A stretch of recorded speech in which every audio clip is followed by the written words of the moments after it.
अधूरा रक्षाबंधन। सोनपुर गांव में रहने वाले देवेश और उनकी पत्नी रमा की दो संतानें थीं।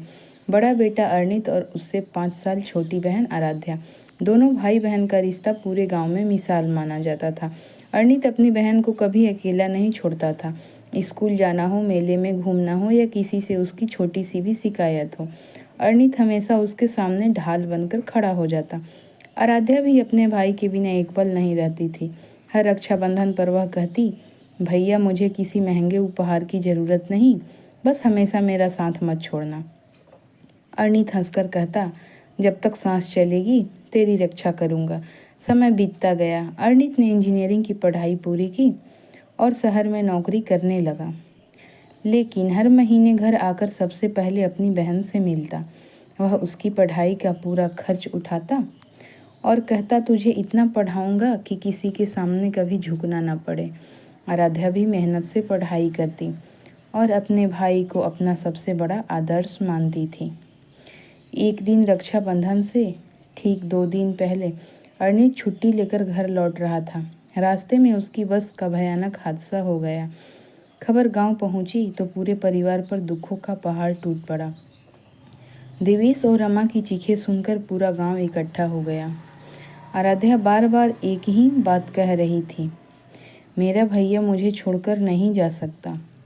उसने वादा किया था कि हमेशा साथ रहेगा, लेकिन किस्मत को कुछ और ही मंजूर था। अर्णित हमेशा के लिए इस दुनिया से जा चुका था। घर का हर कोना उसकी यादों से भरा था।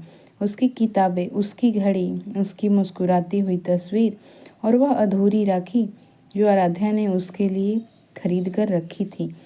कई महीनों तक घर में कोई त्योहार नहीं मनाया गया। आराध्या बाहर से मजबूत बनने की कोशिश करती, लेकिन रात होते ही अपने भाई की तस्वीर के सामने बैठकर घंटों रोती रहती। समय आगे बढ़ा, लेकिन परिवार का दुख कम नहीं हुआ। इसी बीच देवेश की तबीयत बिगड़ने लगी। खेती का काम रुक गया और घर की आर्थिक स्थिति खराब होने लगी। तभी कुछ लालची रिश्तेदारों की नज़र उनकी पुश्तैनी ज़मीन पर पड़ गई। जो लोग पहले अर्णित के सामने कभी ऊंची आवाज़ में बात नहीं करते थे, वही अब देवेश से कहने लगे, अब तो बेटा रहा नहीं, इतनी ज़मीन का क्या करोगे? बेच दो या हमारे नाम कर दो। देवेश ने साफ मना कर दिया, लेकिन अब उनके सामने नई मुसीबत खड़ी होने वाली थी। रिश्तेदारों ने सोचा कि इस घर में अब कोई लड़ने वाला नहीं बचा है, इसलिए वे किसी भी तरह यह ज़मीन अपने नाम करा लेंगे। उन्हें क्या पता था कि जिस बहन को वे कमज़ोर समझ रहे हैं, उसके अंदर उसके भाई के दिए हुए संस्कार अभी भी जिंदा थे। अर्णित के जाने की कुछ महीनों बाद देवेश की तबीयत इतनी बिगड़ गई कि उन्हें कई दिनों तक अस्पताल में भर्ती रहना पड़ा।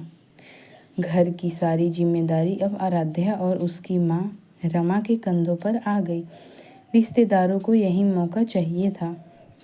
देवेश के चचेरे भाई रघुवीर ने गांव के कुछ लोगों के साथ मिलकर अफवाह फैलानी शुरू कर दी कि अब इस घर का कोई वारिस नहीं बचा, इसलिए ज़मीन पर उनका हक बनता है। एक दिन रघुवीर कुछ लोगों को लेकर सीधे देवेश के घर पहुंचा और बोला, लड़कियां पराया धन होती हैं, कल इसकी शादी हो जाएगी, फिर इस ज़मीन का क्या होगा? बेहतर है अभी हमारे नाम कर दो। यह सुनते ही रमा की आंखों में आंसू आ गए, लेकिन आराध्या ने पहली बार बिना डरे कहा, मैं अपने पिता की बेटी हूँ, इस घर की जिम्मेदारी भी मेरी है और इस ज़मीन पर मेरा अधिकार भी। उसकी बात सुनकर सब हंसने लगे। रघुवीर ने ताना मारते हुए कहा, अगर अर्णित जिंदा होता तो बात अलग थी, लेकिन अब तुम अकेली लड़की हमारा क्या बिगाड़ लोगी? यह सुनते ही आराध्या का दिल भर आया, लेकिन उसने अपने आंसू किसी को नहीं दिखाए। उसी रात वह अपने भाई के कमरे में गई। अलमारी खोलते ही उसे अर्णित की डायरी मिली। डायरी के पहले पन्ने पर लिखा था, अगर कभी मैं तुम्हारे साथ ना रहूं तो याद रखना, हिम्मत कभी मत हारना। सच का साथ देने वाला इंसान कभी अकेला नहीं होता। यह पढ़ते ही आराध्या की आंखों से आंसू बह निकले, लेकिन इस बार उन आंसुओं में कमजोरी नहीं, बल्कि एक नया आत्मविश्वास था। अगले दिन उसने अपने भाई के सारे कागज, जमीन के दस्तावेज और पिता की फाइलें व्यवस्थित की। वह शहर जाकर एक ईमानदार वकील समर्थ त्रिपाठी से मिली। समर्थ ने सारे कागज देखकर कहा, तुम्हारा अधिकार पूरी तरह सुरक्षित है, बस डरना मत। आराध्या ने तय कर लिया कि अब वह किसी भी कीमत पर अपने पिता का सम्मान और अपने भाई की मेहनत को मिटने नहीं देगी। कुछ दिनों बाद पंचायत बुलाई गई। रघुवीर पूरे आत्मविश्वास के साथ पहुंचा। उसे लगा कि गांव वाले उसी का साथ देंगे, लेकिन इस बार आराध्या चुप रहने नहीं आई थी। उसने एक एक दस्तावेज सबके सामने रखा और कानून के अनुसार अपना पक्ष रखा। गांव के बुजुर्ग भी उसकी समझदारी देखकर हैरान रह गए। तभी एक बुजुर्ग बोले, जिस बेटी ने अपने पिता का साथ इस तरह निभाया है वह किसी बेटे से कम नहीं है। रघुवीर का चेहरा उतर गया, लेकिन उसकी लालच अभी खत्म नहीं हुई थी। उसने मन ही मन एक नई चाल चलने का फैसला कर लिया। आराध्या को अंदाजा भी नहीं था कि उसके भाई की गैर मौजूदगी का फायदा उठाने की आखिरी और सबसे बड़ी कोशिश अभी बाकी है। पंचायत में अपनी पहली हार के बाद रघुवीर का लालच और बढ़ गया।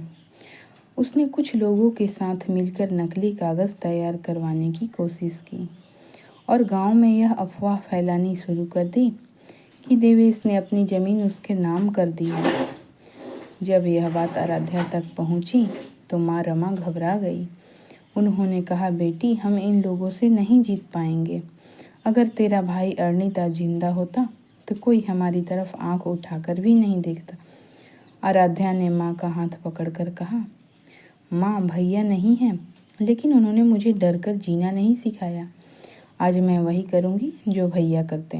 अगले ही दिन वह वकील समर्थ के साथ तहसील पहुँची। सारे असली दस्तावेज अधिकारियों के सामने रखे गए। जांच शुरू हुई तो कुछ ही दिनों में सच सामने आ गया। रघुवीर के कागज नकली निकले। उसे सबके सामने शर्मिंदा होना पड़ा और कानूनी कार्रवाई भी शुरू हो गई। गांव के लोग जो पहले तमाशा देख रहे थे, अब आराध्या की हिम्मत की तारीफ करने लगे। देवेश जब अस्पताल से घर लौटा तो उन्हें अपनी बेटी पर गर्व हुआ। उन्होंने कहा, आज मुझे बेटा खोने का दुख तो है, लेकिन बेटी पर गर्व उससे भी बड़ा है। कुछ महीनों बाद आराध्या को एक अच्छी नौकरी मिल गई। उसने सबसे पहले अपने पिता का इलाज पूरा करवाया और घर की टूटी हुई छत बनवाई। फिर उसने अरनित के नाम से गांव में गरीब बच्चों के लिए एक छोटी सी पुस्तकालय शुरू कर दी। उद्घाटन वाले दिन पूरे गांव को बुलाया गया। दीवार पर अरनित की मुस्कुराती हुई तस्वीर थी। आराध्या ने उसके सामने दीप जलाया और राखी की थाली रख दी। उसकी आंखें नम थी, लेकिन चेहरे पर आत्मविश्वास था। उसने तस्वीर की ओर देखकर कहा, भैया, बचपन में मैं सोचती थी कि बहन के लिए भाई का होना ही सबसे बड़ी ताकत है, लेकिन आज समझ आया कि भाई सिर्फ साथ नहीं देता, वह अपनी बहन को इतना मजबूत बनाकर जाता है कि उसके जाने के बाद भी वह हर मुश्किल से लड़ सके। लोग कहते हैं कि मेरा कोई भाई नहीं है, लेकिन मुझे लगता है कि तुम हर कदम पर मेरे साथ हो। जब भी मैं सच के लिए खड़ी होती हूँ, तुम्हारी आवाज़ मेरे हौसलों में सुनाई देती है। यह सुनकर वहाँ मौजूद हर व्यक्ति की आंखें भर आई। रघुवीर भी भीड़ में खड़ा था। वह शर्म से सिर झुकाए आगे आया और देवेश से हाथ जोड़कर बोला, भाई साहब, लालच ने मुझे अंधा कर दिया था, मुझे माफ़ कर दीजिए। देवेश ने कहा, गलती की माफ़ी तभी मिलती है जब इंसान उसे दोबारा ना दोहराए। रघुवीर ने आराध्या से भी क्षमा मांगी। आराध्या ने कहा, मैंने आपको इसलिए माफ़ किया क्योंकि मेरे भाई ने मुझे नफ़रत नहीं, इंसानियत सिखाई थी। उस दिन पूरे गांव ने एक बात समझ ली कि बेटी कभी किसी बेटे से कम नहीं होती। भाई का होना सचमुच एक बहन के लिए अनमोल होता है, क्योंकि उसका प्यार और सुरक्षा जीवन भर याद रहती है। लेकिन अगर भाई अपनी बहन को आत्मविश्वास, शिक्षा और सही संस्कार देकर जाए तो उसके बाद भी वह बहन कभी अकेली नहीं पड़ती। भाई का रिश्ता केवल रक्षा का वादा नहीं, बल्कि बहन को मजबूत बनाने का सबसे बड़ा उपहार होता है। और यही कारण है कि एक बहन के लिए भाई का होना इतना खास माना जाता है। जिस घर में भाई अपनी बहन का सम्मान करता है, वहाँ बहन केवल सुरक्षित नहीं रहती, बल्कि जीवन की हर लड़ाई जीतने का हौसला भी सीख जाती है। दोस्तों, अगर कहानी पसंद आई हो तो चैनल को सब्सक्राइब कर दीजिएगा।